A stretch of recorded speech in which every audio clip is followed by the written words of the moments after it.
शहराच्या सावरी गावातल्या मेफेड्रोन प्रकरणाचा सूत्रधार राष्ट्रवादी काँग्रेस अजित पवार गटाच्या विद्यार्थी सेलचा प्रमुख विशाल मोरे असल्याची माहिती समोर आली आहे। विशाल मोरेला मुंबई क्राईम ब्रांचने अटक केली असून पुण्यातल्या राष्ट्रवादीच्या पदाधिकाऱ्यांनी त्याच्यावर कारवाई करण्यात येईल असं म्हटलेलं आहे। 3 डिसेंबरला विशाल मोरेची पुणे शहराचा विद्यार्थी आघाडीचा प्रमुख म्हणून नियुक्ती करण्यात आलेली होती।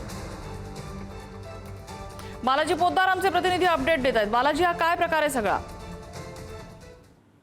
नम्रता, काल सुषमा अंधारे यांनी एक केस घेतली ज्या सावरी गावात हे ड्रग्स रॅकेट चालतं। ते ड्रग्स रॅकेट उपमुख्यमंत्री एकनाथ शिंदे यांचे भाऊ प्रकाश शिंदे यांच्या रिसॉर्टवरून चालवल्याचा आरोप केलेला होता। त्यानंतर या सगळ्या ड्रग्स रॅकेटचे पाळमुळे जे आहेत ते पुण्यात असल्याचं समोर आलेलं आहे। कारण पुण्यात राष्ट्रवादी काँग्रेस अजित पवार विद्यार्थी गटाचा जो प्रमुख होता विशाल मोरे याला 8 डिसेंबरला मुलुंड पोलिसांनी अटक केलेली होती आणि त्याच्या माहितीतून हे सगळं समोर आलं आणि हे सावरीतून ड्रग्स आणल्याचं समोर आलं। त्यामुळे याच्यामध्ये कुठले कुठले राजकीय पक्षाचे पदाधिकारी येतात याचं पाहणं महत्त्वाचं आहे, याचा तपास होणं महत्त्वाचं आहे। आणि सुषमा अंधारेने तर एकनाथ शिंदे यांच्या राजीनाम्याचीच मागणी केली, मात्र राष्ट्रवादीचेही काही पदाधिकारी असल्याचं आता समोर आल्याचं आपल्याला पाहायला मिळते। नम्रता, बालाजी, अपडेट घेत राहू तुर्तास। धन्यवाद या माहितीबद्दल।